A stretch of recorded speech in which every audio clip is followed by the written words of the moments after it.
Good afternoon, everybody. So this is 719 Mathematical Economics. Today, we're going to finalize our discussion of optimal control theory. In other words, dynamic optimization in continuous time. Next week is your midterm exam. That's for the midterm exam. And the week after that, we're going to start working on dynamical systems in discrete time. Okay. So today, my purpose is to give you more examples. Okay, so we can start imagining this happiness versus utility model. All right, so here we are dealing with, of course, a single agent in a continuous time universe. So first of all, you may imagine that this agent has this period utility function, right? Or instantaneous, more specifically, instantaneous utility function. Now that utility function could be a function of consumptions, all right? So suppose that these are the consumption goods, all right? Or, I mean, consumption of goods and services. So this may include some activities as well, right? We can also suppose that this consumer faces prices, obviously, right?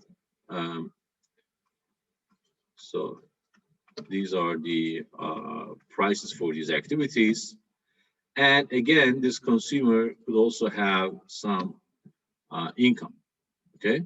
Now, we assume that all of these are positive and exogenously given, all right? So we assume that these are exogenous, okay? Now, one thing we can do is to imagine how we can model happiness, okay? And in this particular example, we're gonna formulate it as a state variable, all right? So it will be a state variable. Then the objective function of the consumer will be something like this. Again, we have infinite horizon. We can make this finite horizon as well. Now we have this utility, right? So now I'm gonna write this in this way. So we have utility, right? Then we imagine the utility of the agent also depends on happiness, all right, at that time t, all right?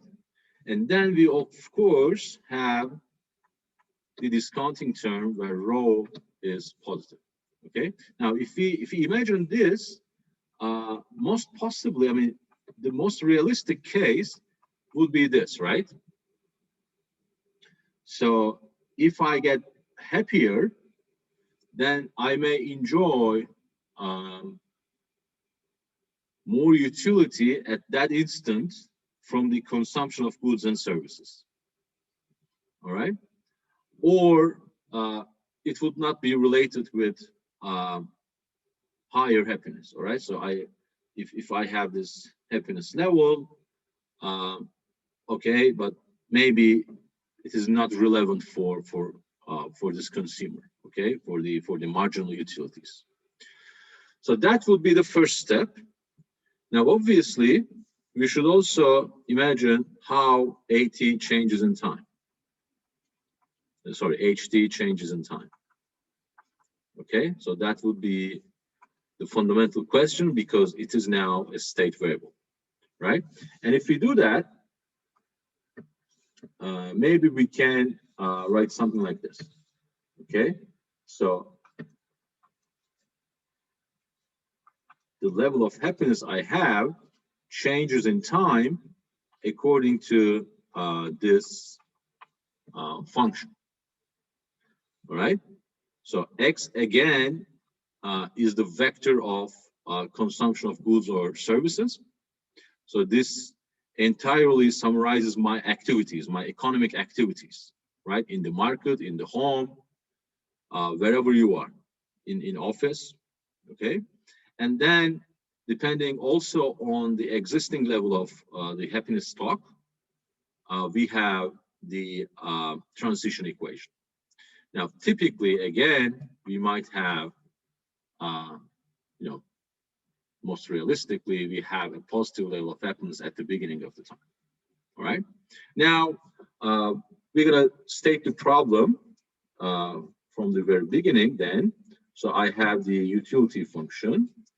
Then I have this shift of marginal utility. So this is a shift term. So this is the scaling term that shifts my marginal utilities at each instant. I have the discounting term. Now I'm maximizing this, obviously by choosing XTs, right? Then I have some constraints. So first constraint is that I have the budget constraint, right? P1T, X1T, PMT, XMT will be less than or equal to my income. And then the happiness will evolve in this way with an initial value equal to some positive number. Okay, and here we have, I mean, we can assume that these derivatives, these first order derivatives are all positive. Okay. And f function is also non-decreasing. All right. So now you have this particular budget constraint as well. So you can put it in the Hamiltonian, right? Because Hamiltonian is like Lagrange. So you may imagine using something like this. So there is this UX FH, right?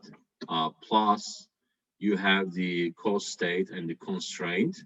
So this is basically G of XH, okay? And plus you have the typical budget constraint. All right, so you can now imagine the problem in this way, or you can tell me, well, at least one of these goods or services increases my utility, right? So in that case, this will hold with strict equality, right? With lambda being positive. So then you can substitute one of the x's in your utility function, okay, by using this result, by using pt as a vector times x. So this is the dot product will be equal to wt. Then you can use this equation to substitute, for instance, x1t as a function of other x's, okay? So x2t xmt and prices, okay? p1t pmt and your income, okay? So in that case, obviously you can write the problem in this way. So you have the objective function. Let me write it a bit more clearly. So this is your utility function.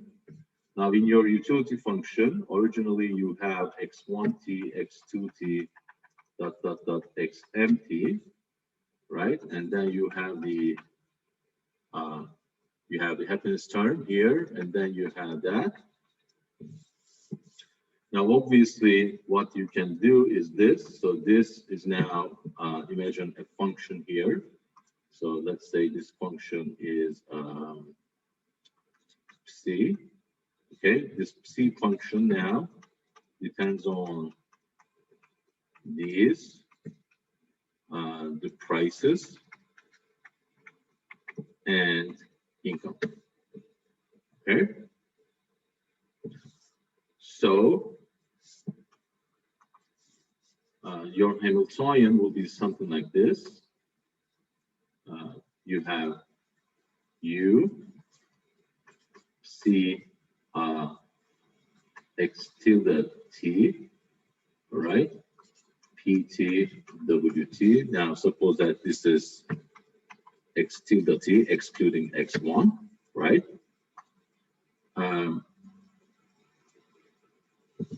Then you have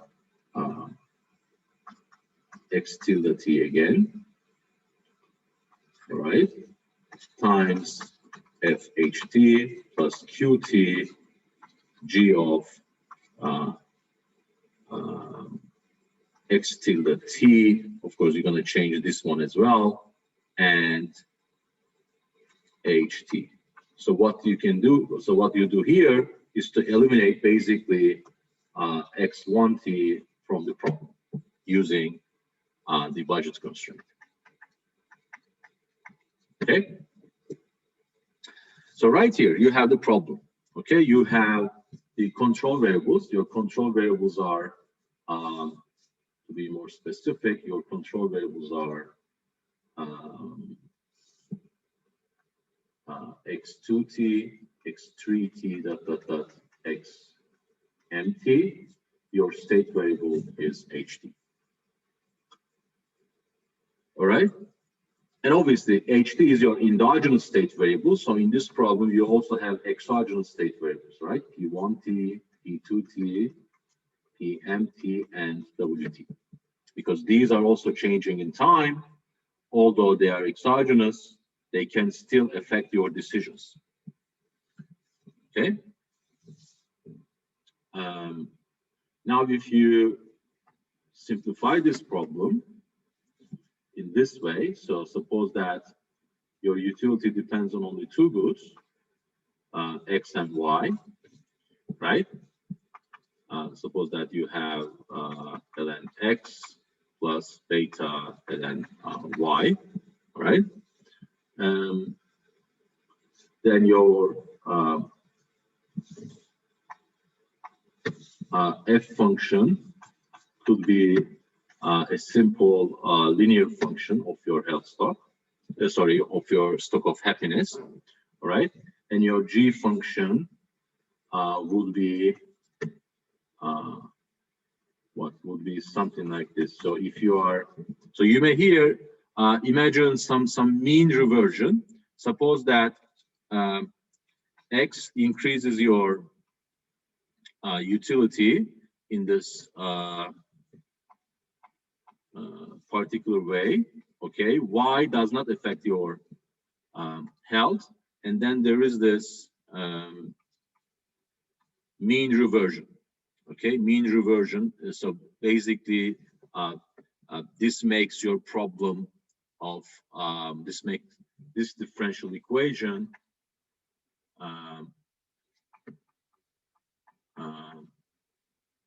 a stable one, right? So this is a stabilizing force. So here we obviously assume beta positive, alpha positive, and theta and phi positive. Okay, now you can write your, and of course you have the budget constraint. So suppose that px is equal to 1, then your budget constraint is x plus py. Suppose that py is equal to p, right? Just for notation, you have that. Okay, so your Hamiltonian then would be, let me use this space, your Hamiltonian then would be ln x plus beta times, now careful, this will be ln, what is y equal to? Y is equal to w minus x divided by p, right? So y is equal to w minus x divided by p. Then you multiply this. Where's my eraser? Okay, so you multiply this. Oops. You multiply this with alpha h, right? Then q times theta x minus phi h. Okay, right here you have the Hamiltonian, and then you can solve it using your typical procedure. So with respect to x, you're going to take the derivative. Now you see that x cannot be 0, so basically you have the derivative of the Hamiltonian with respect to x being equal to 0. Then you have the constraint. Your constraint, you have this. Okay. Then you have the co-state equation, obviously. So q dot minus rho q will be equal to the derivative of the Hamiltonian with respect to your state variable. So this will be equal to what? With respect to state variable, you have the utility, right? This one. Utility times alpha. Okay. Then you have minus q phi. Okay, and finally, your transversality condition will be e to the minus rho t, qt, ht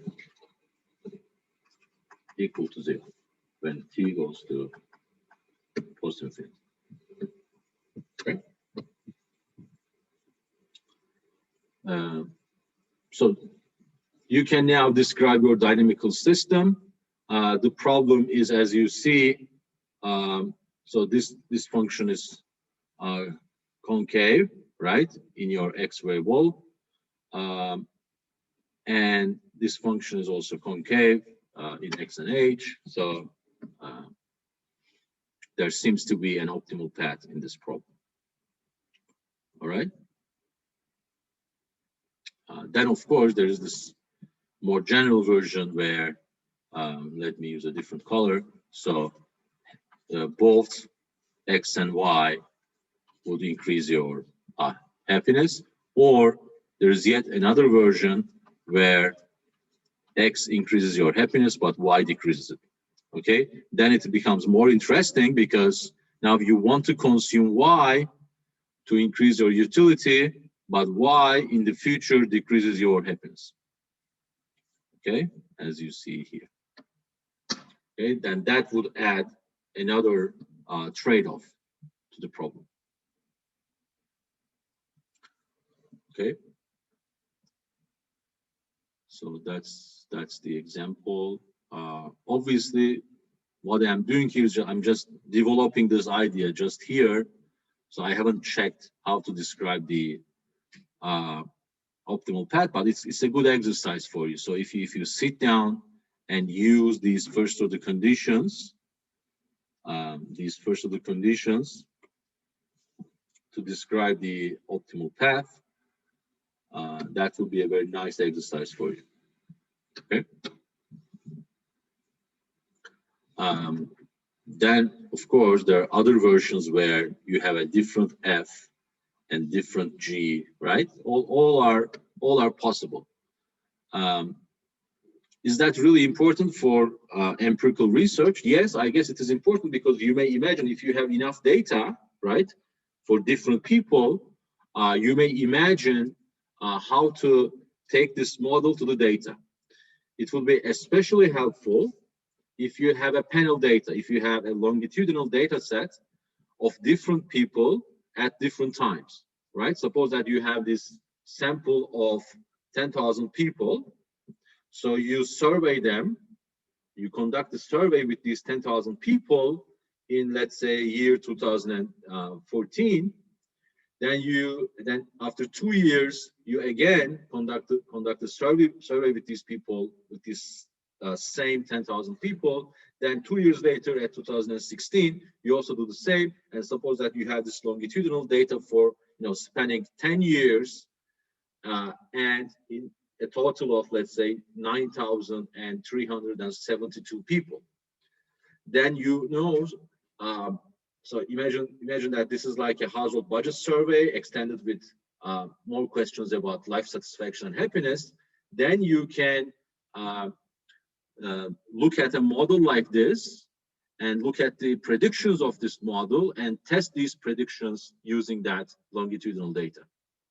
Okay, because that model will give you an idea of how people optimally choose their consumption levels and activities to maximize their lifetime welfare. Okay, so things like these, of course, are not very straightforward because you have to work with the microdata. In the meantime, you have to work with dynamical systems. But those studies would be, would be adding the greatest value to the literature, to several different literatures, depending on the question, of course. But here, this is a lively literature. Many people are studying what are the factors that determine the happiness of people. Right, there's this famous Easterlin paradox and all this stuff. So you can imagine developing ideas like this. Okay, let me stop here for a moment and respond to your questions if you have any.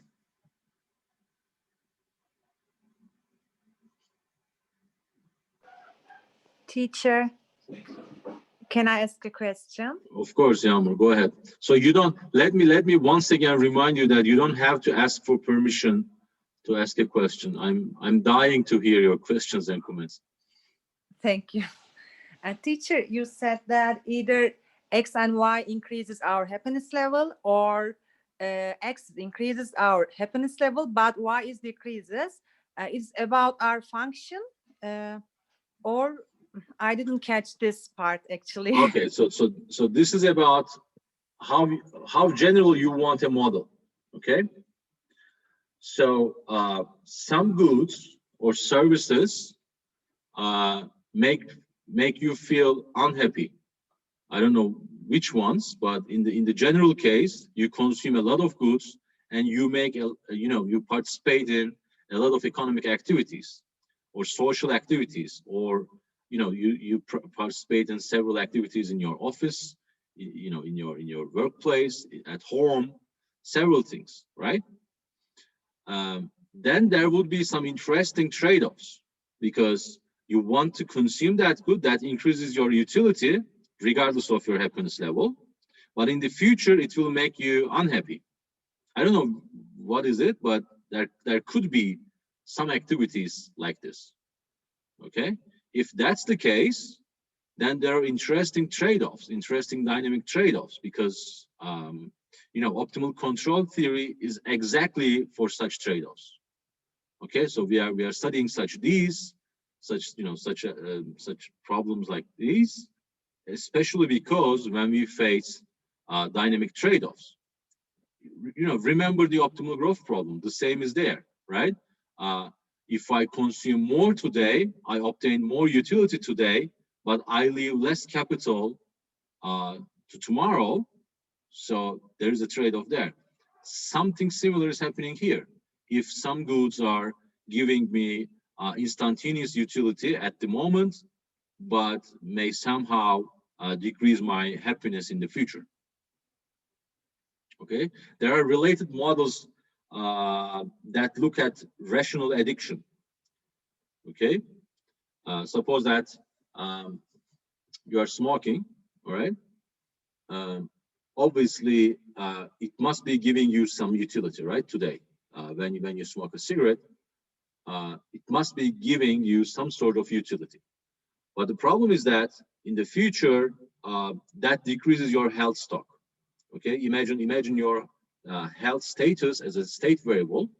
So once you take particular decisions in terms of cigarette smoking or broccoli eating, right, or exercising versus not exercising, right, you take some decisions concerning your health in the future.